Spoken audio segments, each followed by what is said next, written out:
안녕하세요. 책 읽기 좋은 날 여운입니다. 길을 잃거나 미래가 보이지 않을 때는 물론이고 힘들 때나 괴로울 때, 용기가 나지 않을 때, 자신감을 잃었을 때 어릴 적 기억 속에 남아있던 이야기가 조용히 마음을 두드립니다.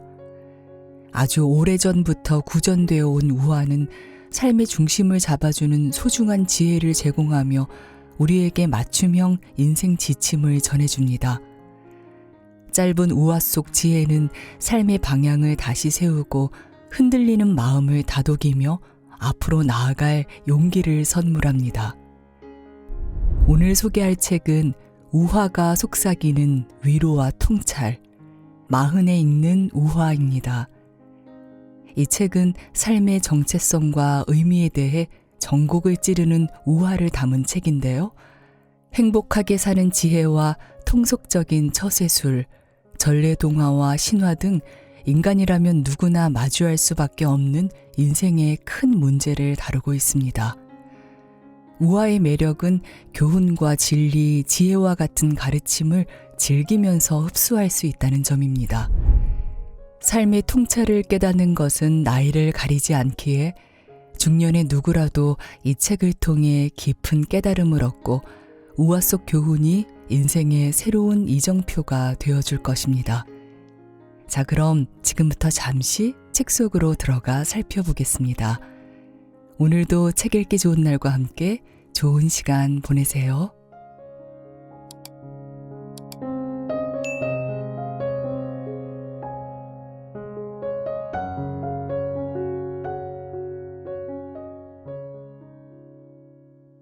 인생 100세 시대와 늙음. 100살까지 사는 방법.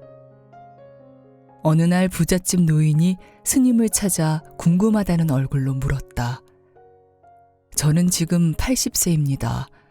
돈도 충분하고 더 이상 하고 싶은 것도 없습니다. 그런데 제 힘으로는 도저히 이룰 수 없는 것이 딱 하나 있습니다. 저는 꼭 100살까지 살고 싶습니다. 무슨 좋은 방법이 없을까요? 스님은 무슨 일인가 했더니 무척 쉬운 일일세라고 싱글벙글 하면서 대답했다. 이미 100살까지 살았다고 생각하게. 그러면 100살까지 산 셈이 되는 것이야. 그렇게 하루를 살면 하루를 더 사는 것이니 이렇게 쉬운 일이 어디 있겠는가. 스님은 이렇게 말하며 큰 소리로 웃었다. 노인은 자신이 얼마나 욕심이 많았는지 깨닫고 하루하루를 즐겁고 의미 있게 살기 시작했다. 미래를 위해 현재를 희생하지 않는다. 부자 노인은 100살까지 사는 것이 가장 큰 목표였다. 따라서 그 목표를 이룰 수 있다면 아무리 좋아하는 일이라도 참을 것이고 반대로 아무리 싫은 일이라도 하겠다는 마음이었을 것이다. 스님으로부터 이미 100살까지 살았다고 생각해라 라고 들은 노인은 자신의 최대 목표를 이룬 셈이기 때문에 반드시 100살까지 살겠다는 집착에서 벗어났다. 다시 말해 미래를 위해 현재를 희생하는 자세에서 현재를 사는 자세로 전환한 것이다. 장수는 목적이 아니라 결과라는 것을 알려주는 이야기다. 고령자를 건강과 행복이라는 두 가지 기준에서 네 가지로 분류해보자. 그러면 건강하고 행복한 사람, 건강하지만 불행한 사람, 건강하지 않지만 행복한 사람, 건강하지 않고 불행한 사람으로 나눌 수 있다. 건강을 위해 삶이 있는 것이 아니다. 삶을 위해 건강이 있는 것이다. 건강은 그 자체가 목적이 아니라 좋은 삶, 즐거운 삶을 살기 위한 조건이다. 나이가 들수록 시간이 점점 빨리 간다. 모든 사람이 그렇게 느낄 것이다. 눈 깜짝할 사이에 1년이 지나고 2년이 지나고 3년이 지나간다. 어이가 없을 정도로 빨리 시간이 지난다. 돌이켜보면 어린 시절은 처음 경험하는 일뿐이었고 새로운 만남이나 발견이 거의 매일 일어났다. 좀 더 커서 대학에 들어간 지 얼마 되지 않았을 때, 취직한 지 얼마 되지 않았을 때는 새로운 환경에 뛰어들면서 신선한 경험이 나를 기다리고 있었다. 그러나 환경이 바뀌고 1년 정도 지나면 차츰 상황이 이해되기 시작하고 마음이 안정되면서 생활이 단조로워진다. 그렇게 되면 점차 시간의 흐름이 빨라진다고 느낀다. 요컨대 어른이 되면 시간이 순식간에 지나간다고 느끼는 것은 일상생활에 신선함이 없어졌기 때문이다. 체감 시간의 길이는 기억할 수 있는 기억의 양에 비례할지도 모른다. 그럼 조금이라도 시간의 흐름을 늦추기 위해서는 어떻게 하면 좋을까? 열심히 새로운 것에 도전해야 한다. 사람은 한 번도 경험하지 못한 것을 시도할 때 강한 감정이 솟아오르고 그것이 의식에 강하게 남아 시간이 길게 느껴지는 것이다. 색실공. 한 정령이 아이에게 색실이 감겨있는 공을 건네며 이렇게 말했다. 이건 내 인생의 실이야. 실을 만지지 않으면 시간은 정상적으로 지나갈 거야. 그런데 만약에 시간이 좀 더 빨리 지나가기를 원한다면 이 실을 조금만 잡아당기면 돼. 그러면 1시간이 1초처럼 지나갈 거야. 하지만 명심해. 한 번 당긴 실은 절대 원래대로 되돌릴 수 없어. 네가 당긴 실은 연기처럼 사라질 거야. 아이는 실을 손에 쥐었다. 어른이 되고 싶은 아이는 실을 잡아당겼다. 그 다음에는 사랑하는 약혼자와 빨리 결혼하고 싶어서 실을 잡아당겼다. 그리고 아이들이 자라나는 모습을 빨리 보고 싶어서, 직업과 이득과 명예를 빨리 얻고 싶어서, 걱정거리에서 빨리 해방되고 싶어서, 나이가 들면서 찾아온 질병과 슬픔에서 빨리 벗어나고 싶어서 실을 잡아당겼다. 그리고 슬프게도 마지막으로 고통스러운 노년을 끝내고 싶어서 실을 잡아당겼다. 그 결과 아이는 정령에게 색실공을 받은 지 넉 달하고도 엿새밖에 살지 못했다. 인생을 빨리 감기 하지 않는다. 우리는 종종 하루의 끝이나 다음 주말을 고대하며 살아간다. 이렇게 미래를 고대하는 마음은 지금부터 그때까지의 시간을 빨리 감게 하는 행위이며 자신의 수명을 단축하는 것이나 마찬가지다. 우리에게 남겨진 시간은 절대 늘어나지 않고 줄어들기만 하는데 말이다. 예를 들어 우리는 월요일 아침에 이렇게 중얼거린다. 아, 한 주가 시작되었네. 토요일까지 앞으로 닷새나 남았어. 빨리 지나갔으면 좋겠다. 그런 마음으로 산다면 월요일부터 금요일까지는 인생의 공백기가 되어 그만큼 인생이 짧아질 것이다. 우리는 어떤 때라도 지금이라는 시간을 소중히 여기면서 인생을 또박또박 살아가야 한다. 한단의 꿈. 중국 당나라 시대에 노생이라는 가난한 서생이 있었다. 어느 날 볼 일이 있어 한단이라는 지역에 가는 도중 지방의 주막에서 쉬게 되었다. 그때 여옹이라는 도사를 만났다. 노생은 여옹에게 자신의 한심한 처지를 한탄하며 입신양명의 희망이 없다고 한바탕 푸념했다. 그러는 동안 노생은 졸음이 쏟아졌다. 이때 주막 주인은 수수밥을 짓기 시작하던 참이었다. 졸린 노생에게 여옹은 원하는 대로 부귀 영화를 누릴 수 있게 해준다는 신기한 베개를 빌려주었다.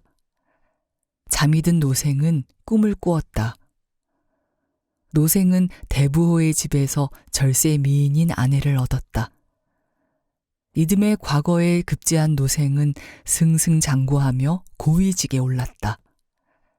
이후 국가의 요직에 올랐다가 상관의 미움을 받아 시골 관리로 좌천되기도 하지만 다시 중앙으로 복귀하여 재상이라는 국정 최고 자리에 등용되었다가 황제 모반자로 의심받아 체포되는 등 우여곡절 끝에 모함이 밝혀져 복권되어 다시 재상 자리에 오를 수 있었다. 말년에는 많은 자식과 손자에게 둘러싸여 행복하게 지냈다. 그러다가 천수를 다해 파란만장한 삶이 끝날 무렵 노생은 하품하며 눈을 떴다. 주위를 보니 자신은 주막에서 자고 있었고 옆에 여웅이 있었다. 주막 주인은 여전히 수수밥을 짓는 중이었다. 눈에 보이는 모든 것이 잠들기 전과 다름없었다. 노생은 벌떡 일어나 지금 저는 꿈을 꾼 건가요? 라고 물었고 여웅은 웃으며 인간의 세상은 이런 것입니다. 라고 대답했다. 그 말을 들은 노생은 명예와 치욕, 부와 가난, 성공과 실패, 살고 죽는 심정을 모두 이해했습니다. 이는 모두 선생님께서 제 욕심을 다스리려고 하신 거겠죠. 앞으로도 이 일을 절대 잊지 않겠습니다. 라고 감사 인사를 하고 떠났다. 인생은 한순간이다. 꿈에는 두 가지 의미가 있다. 1.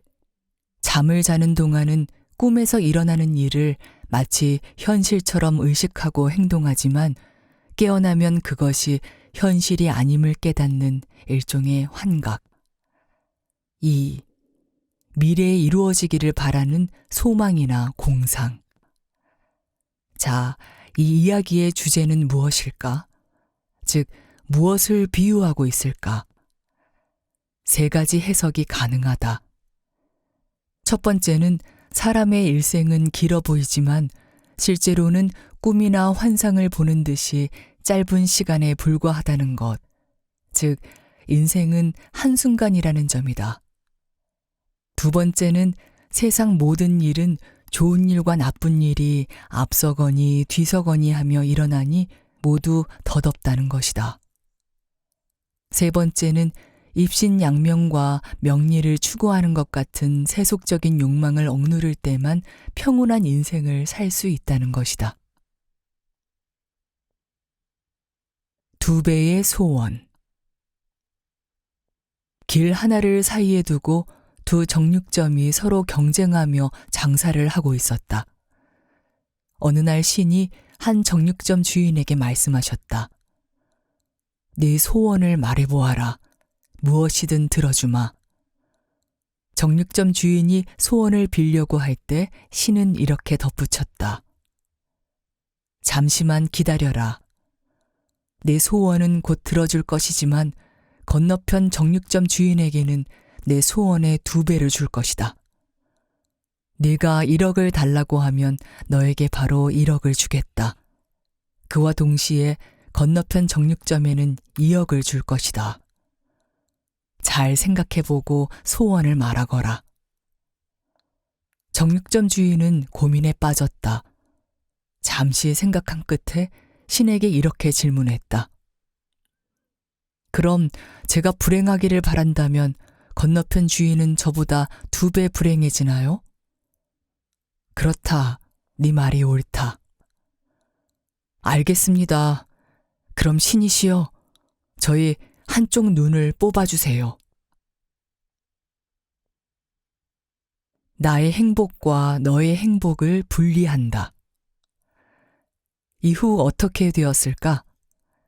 신은 주인공인 정육점 주인이 원하는 대로 그의 한쪽 눈을 뽑고 건너편 정육점 주인의 2 눈을 뽑았을 것이다.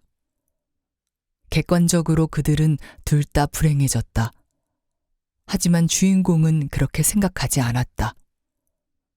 자신도 불행해졌으나 길 건너편의 정육점 주인이 자신보다 더 불행해졌으니 자신은 상대적으로 행복해졌다고 생각했다. 어처구니 없는 이야기다. 이웃의 가난은 오리고기 맛, 타인의 불행은 꿀맛이라는 속담이 있다. 이런 속담이 있을 정도로 우리는 남의 불행을 기뻐하는 경향이 있다. 그 이유는 자신의 행복 수준을 다른 사람의 행복 수준과 비교해서 판단하기 때문이다. 나는 전혀 행복하지 않다. 하지만 저 사람에 비하면 그나마 나은 편이다. 그래서 나는 그럭저럭 행복하다. 이런 식으로 자신을 위로하는 것이다. 우리는 자신의 다양한 욕구를 충족시키는 것, 즉 자신이 행복해지는 것을 목표로 행동한다. 그런데 내가 어떻게 행동할지는 바로 내가 선택한다. 그 말은 내가 행복할 수 있는지에 대한 책임이 나 자신에게 있다는 말이다. 어떤 사람이 행복해지는 것에 대한 책임은 그 사람에게만 있다는 뜻이다. 이런 생각을 염두에 두면서 이 우화를 다시 읽어보자. 주인공인 정육점 주인은 어떻게 하면 이웃이 행복해지고 불행해질지를 자신이 좌지우지하려 했기 때문에 일이 이상한 방향으로 가는 것을 느낄 수 있다. 이 우화에서 배워야 할 교훈은 자신의 행복과 불행과 타인의 행복과 불행을 분리하는 것이 중요하다는 것이다. 우리 집을 넓히는 방법. 몹시 가난한 남자가 있었다. 그는 군데군데 기운 누더기 차림으로 라삐의 집에 와서 이렇게 호소했다. 라삐님, 저는 좁고 지저분한 오두막집에 살고 있습니다.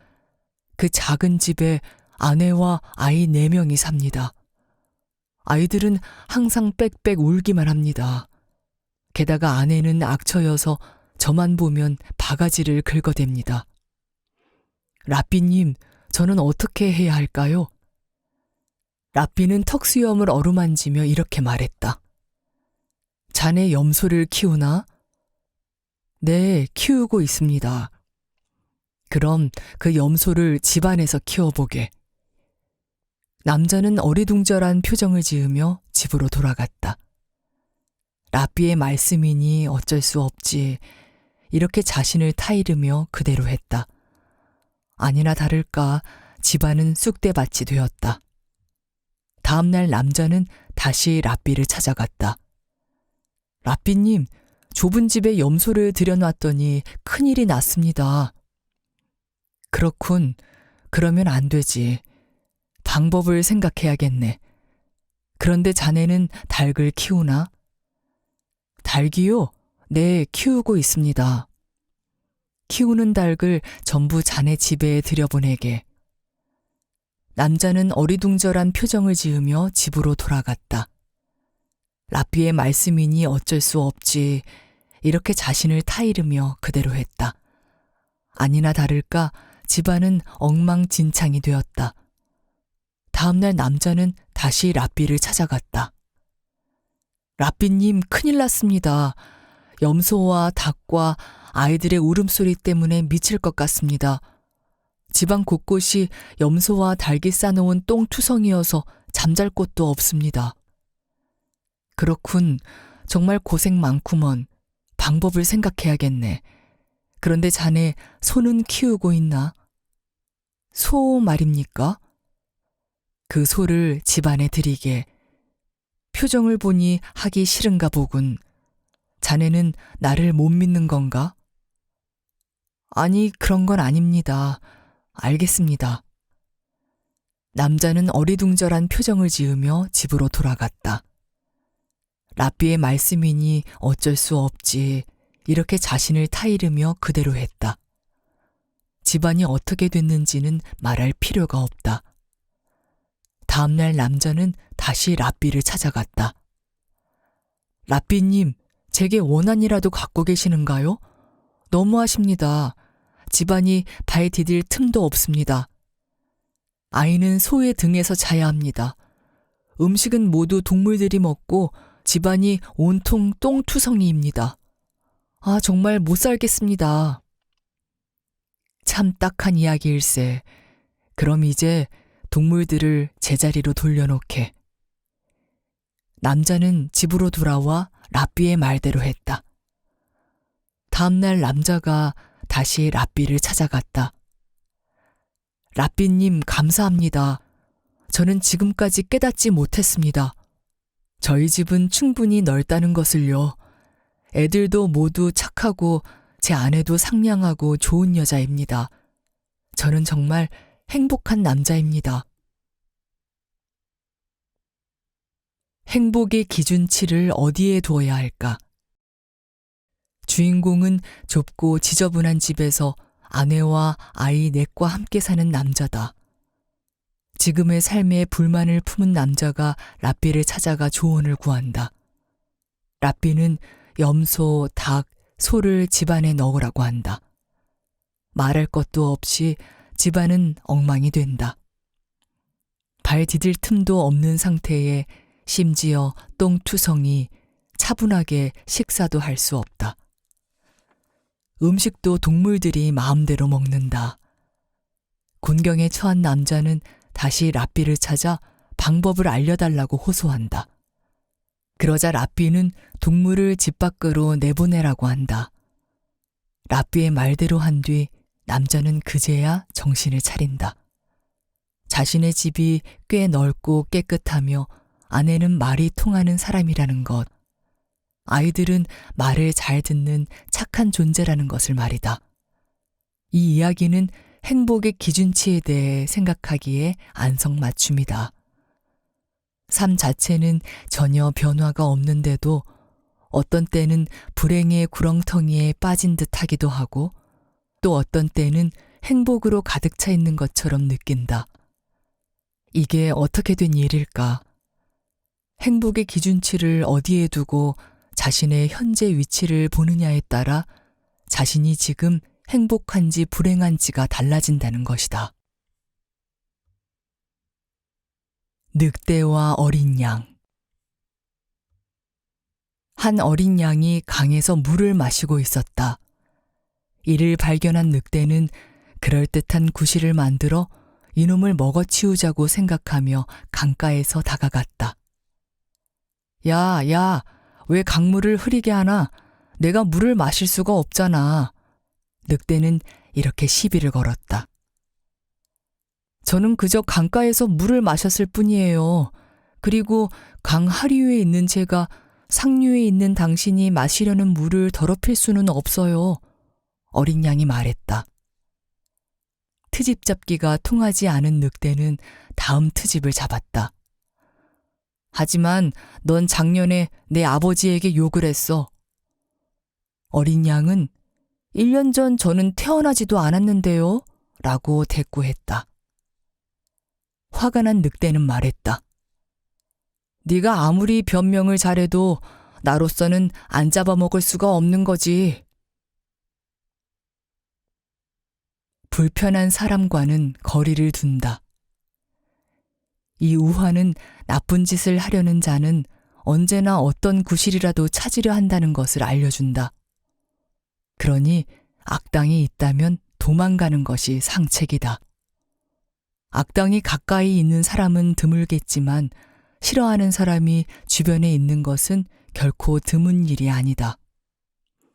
예를 들어 자신이 속한 집단, 학교나 직장, 자치회, 친척 등을 떠올렸을 때 불편한 사람, 마음이 맞는 사람, 어느 쪽도 아닌 사람, 싫어하는 사람, 좋아하는 사람, 어느 쪽도 아닌 사람, 치사한 사람, 정직한 사람, 보통 사람은 각각 비율이 어떻게 될까?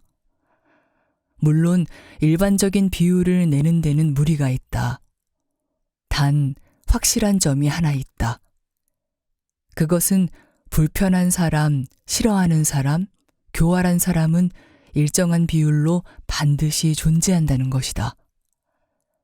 그렇다면 그런 사람과는 어떻게 교류해야 할까? 자신이 노력해서 싫어하는 사람을 마음이 맞는 사람으로 바꾸거나 싫어하는 사람을 좋아하는 사람으로 바꾸기는 무척 어려운 일이다. 하물며 교활한 사람을 개심시키는 것은 불가능에 가깝다. 그러니 그런 사람과는 물리적이고 정신적인 거리를 두는 것이 최선일 것이다. 거리두기가 잘 되지 않으면 힘든 사람, 싫어하는 사람, 교활한 사람은 반드시 내게 상처를 주고야 만다. 행복한 한스. 옛날에 한스라는 부지런한 사람이 살았다. 7년간 일을 한 한스는 주인에게 이렇게 말했다. 고향의 어머니에게 돌아가고 싶습니다. 이제 일한 대가를 주시지요. 그러자 주인은 한스의 머리통만한 금덩이를 주었다. 한스는 수건으로 금덩이를 싸매고 그것을 어깨에 메고 걸었다. 잠시 후 말을 탄 남자가 보였다. 그 남자가 말했다. 말을 타면 의자에 앉아 있는 것 같아서 돌부리에 걸려 넘어지지도 않고 신발도 닳지 않고 가만히 있는데도 앞으로 나아갈 수 있어요. 한스는 금덩이와 말을 바꿔주었다. 한스는 모든 일이 자신이 원하는 대로 되고 있다고 생각했다. 그런데 말을 탄 한스는 잠시 후 달리기 시작한 말에서 내동댕이 쳐져 도랑으로 굴러 떨어지고 말았다. 그때 소를 모는 농부가 보였다. 한가롭게 걸으면서 우유와 치즈를 얻을 수 있는 소를 부러워한 한스는 말을 소와 바꾸기로 했다. 한스는 느긋하게 소를 몰며 운 좋은 거래를 했다고 생각했다. 한참을 걷던 한스가 심한 더위로 목이 말라 소 젖을 짰다. 그러나 젖은 한 방울도 나오지 않았다. 게다가 한스의 서툰 솜씨에 화가 난 소는 뒷발로 한스의 머리를 걷어찼다. 바로 그때 손수레에 새끼 돼지를 끌고 나온 푸죽간 주인이 지나갔다. 한스는 푸죽간 주인에게 무슨 일이 있었는지 이야기했다. 그러자 푸죽간 주인이 말했다. 이 소는 너무 늙어서 젖이 나오지 않을 거요. 죽여서 고기로 먹으면 모를까.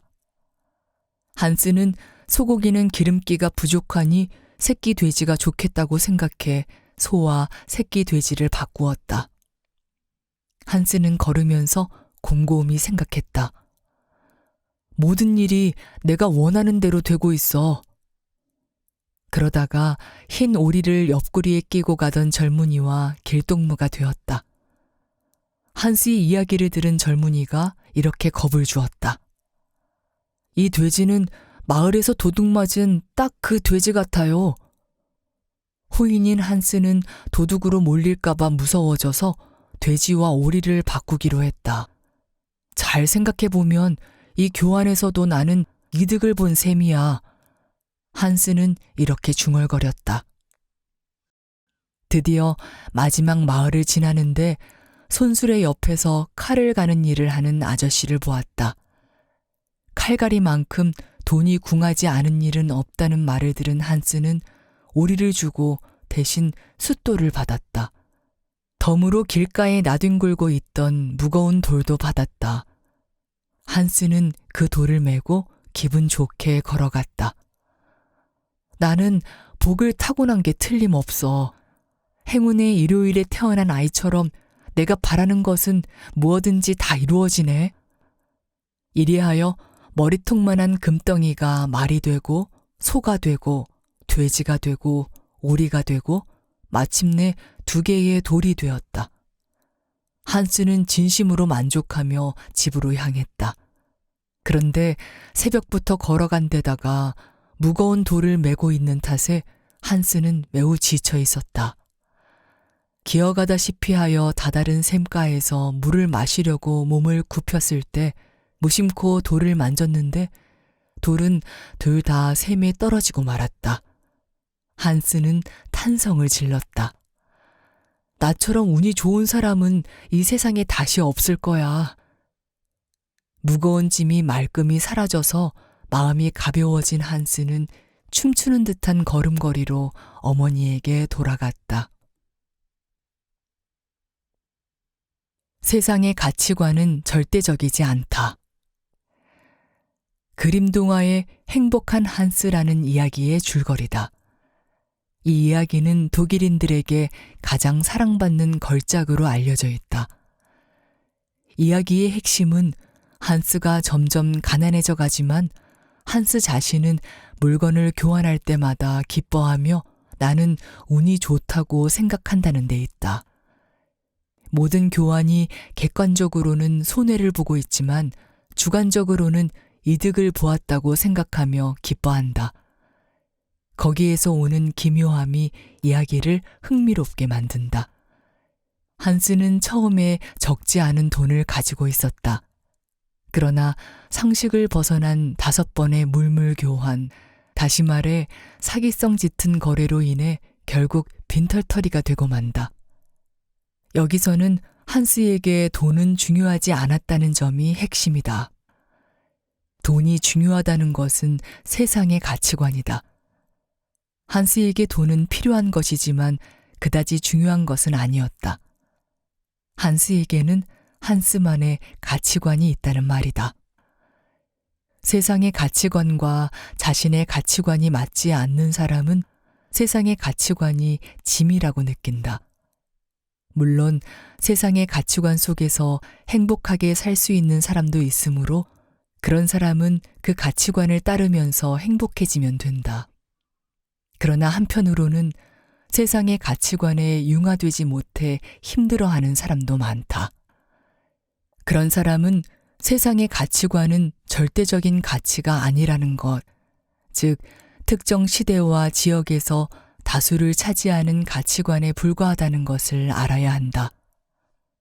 세상의 가치관이 전부가 아니며 세상의 가치관과는 다른 자신의 가치관을 소중히 여기면서 살아가는 길도 있다. 그것은 그 나름대로 행복하다. 한스는 그것을 가르쳐 준다. 가루약. 옛날 매일같이 시어머니에게 구박받는 며느리가 있었다. 젓가락질부터 걸레질하는 방식에 이르기까지 이러쿵저러쿵 잔소리를 들었다. 시어머니는 이웃집에 가서도 있는 말 없는 말 할 것 없이 며느리 욕을 하고 다녔다. 이런 시어머니와는 더 이상 함께 살 수 없어. 어머님이 죽지 않으면 내가 죽겠구나. 그렇게 생각한 며느리는 어느 날 스님을 찾아갔다. 무슨 좋은 방법이 없을까요? 그런 시어머니라면 죽이는 게 상책이야 라고 스님이 말했다. 자네는 시어머니를 죽이고 싶겠지? 고개를 끄덕이는 며느리를 보고 스님은 계속했다. 그럼 약을 주겠네. 이것을 매일매일 100일 동안 시어머니 밥 위에 솔솔 뿌려서 드시게 해. 그렇게 하면 100일째에는 반드시 죽게 되네. 그 대신 지금까지 건강하던 시어머니가 갑자기 돌아가시면 며느리가 죽였다고 의심받을 수도 있겠지. 그렇게 되지 않도록 앞으로 100일 동안 시어머니가 무슨 말을 해도 네 하고 대답하고 파트로 매주를 쓴다고 해도 네라고 하시오. 시어머니가 좋아할 만한 것을 찾아서 해주고 시어머니가 잘 먹는 음식을 만들어 드리게. 아무튼 시어머니를 잘 대해주시오. 100일만 참으면 뭐든지 할 수 있다고 생각한 며느리는 아침 저녁으로 밥에 그 가루를 솔솔 뿌리며 지냈다. 그리고 스님의 말씀을 잘 지켜 시어머니를 잘 모셨다. 1달, 2달이 지나면서 시어머니 마음이 변하기 시작했다. 우리 며느리는 참 착한 아이야. 시어머니는 이웃에게 이렇게 말하고 다녔다. 뭔가를 받아오면 며느리에게 반을 나누어 주었다. 밤이 되면 피곤할 텐데 먼저 자거라 하며 며느리를 먼저 재워주었다. 95일, 96일, 97일이 지나면서 며느리는 초조해졌다. 이렇게 좋으신 어머님을 죽이면 나는 지옥에 갈 거야. 그래서 스님을 찾아가 부탁했다. 스님 부탁드립니다. 시어머니를 죽이기 전에 제가 먼저 죽어야 할 것 같습니다. 저에게도 그 약을 주세요. 모두 한꺼번에 먹고 저도 어머님과 함께 저승으로 가겠습니다. 스님이 웃었다. 걱정할 것 없네. 그건 설탕이라는 가루야. 메아리의 법칙.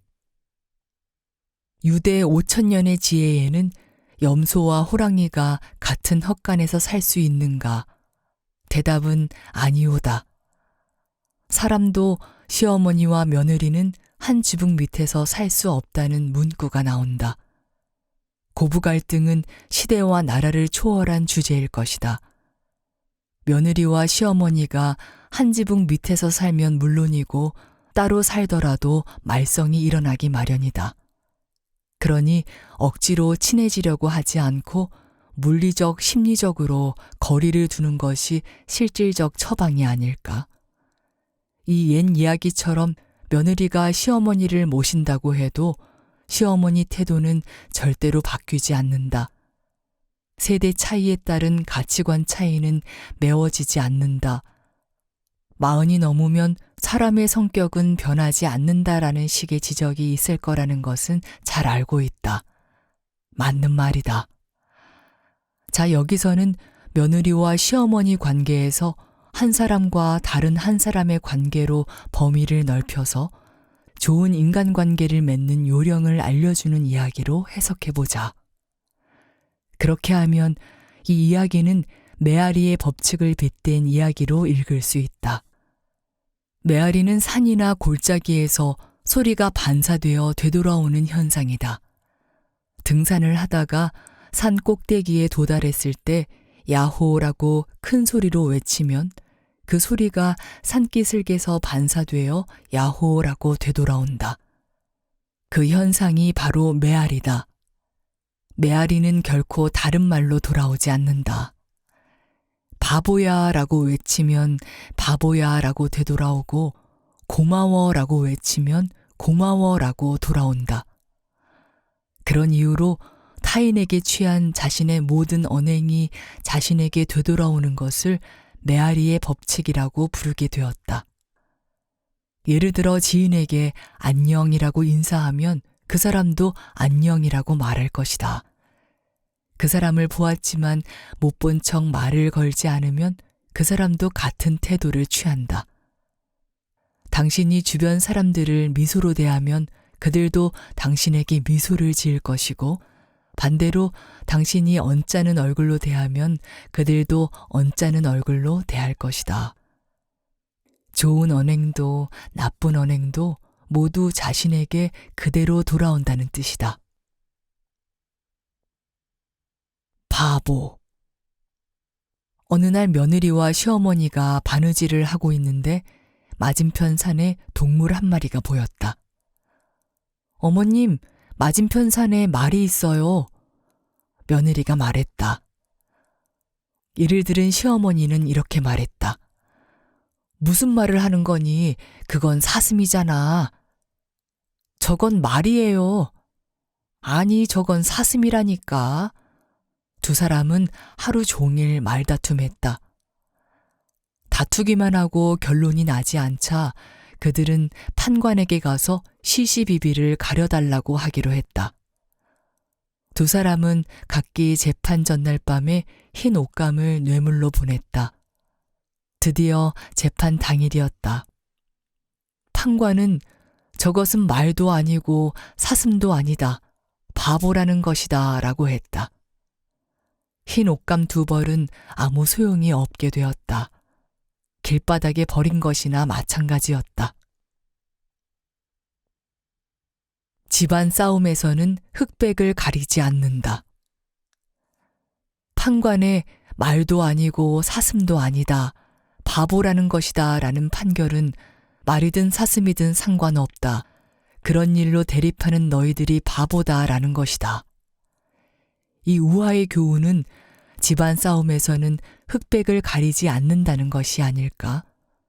물론 직장 회의에서 A 안으로 할지 B 안으로 할지 정할 때는 둘 중 하나를 선택해야 한다.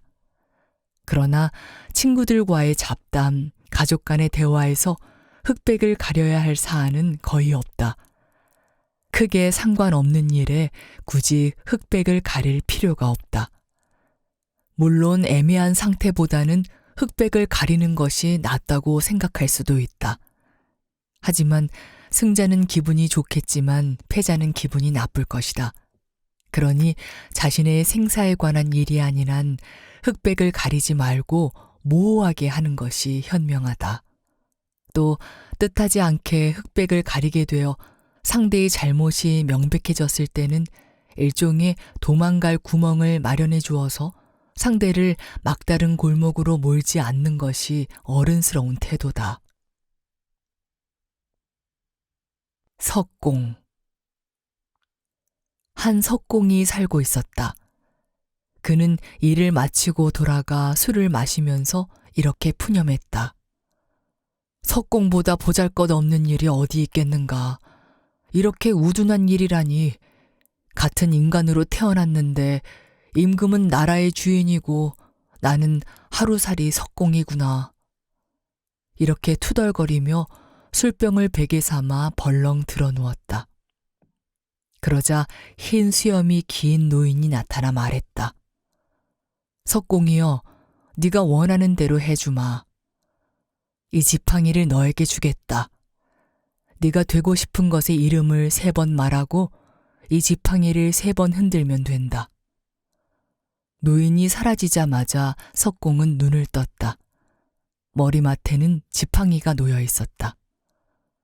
석공은 즉시 지팡이를 3번 흔들며 외쳤다. 왕이 되어라, 왕이 되어라, 왕이 되어라. 석공은 그대로 잠이 들었다. 임금님, 임금님, 임금님! 석공은 이 소리에 잠에서 깼다. 정신을 차려보니 눈이 휘둥그레질 정도로 으리으리한 궁전에서 누워 있었다. 많은 궁녀와 하인들이 번갈아가며 그의 안색을 살폈다. 어느 날 넓은 정원을 산책하며 하늘을 바라보니 해가 쨍쨍 빛났다. 눈이 부셔서 볼 수가 없을 정도였다. 왕보다 위대한 것이 없다고 생각했는데 태양이 더 위대하구나. 이번에는 태양이 되고 싶어서 지팡이를 사용했다. 몸이 둥둥 뜨면서 태양이 되었다.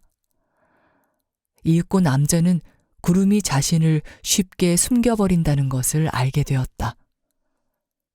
태양만큼 위대한 것이 없다고 생각했는데 구름이 더 좋구나. 남자는 구름이 되고 싶어서 지팡이를 흔들었다. 남자는 땅에 비를 주룩주룩 내리고 모든 것을 씻어내리는 자신의 힘에 만족했다. 그런데 엄청나게 강한 바람이 불어와 구름이 밀리고 말았다. 구름만큼 위대한 것이 없다고 생각했는데 바람이 더 대단하구나. 남자는 바람이 되고 싶어서 지팡이를 흔들었다. 바람이 된 남자는 서쪽으로, 동쪽으로, 북쪽으로 마음대로 움직이다가 큰 바위에 부딪혔다. 아무리 세게 불어도 바위는 꿈쩍도 하지 않았다. 바람보다 바위가 강하구나. 이번에는 바위가 되어야겠다. 그런데 바위가 되어 보니 구름과 바람처럼 마음대로 움직일 수가 없었다. 같은 곳에 고정되어 100년, 1000년 그 자리에 있어야 했다. 어느 날 한 석공이 도구를 가지고 다가왔다. 그는 도구로 바위를 깨기 시작했다. 바위는 아파서 죽을 지경이었지만 사람이 아니니 아프다고 말할 수가 없었다. 바위가 가장 강하다고 생각했는데 이 남자가 더 강하구나. 이 남자가 되어라. 석공은 자신의 오두막에서 술병을 베개 삼아 자고 있었다. 이제 다시는 쓸데없는 생각을 하지 않겠어.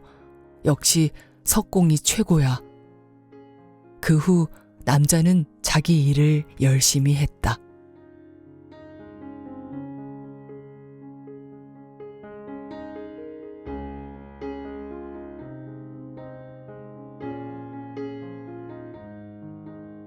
책 읽기 좋은 날 오늘은 여기까지입니다. 안온하고 포근한 시간 보내세요.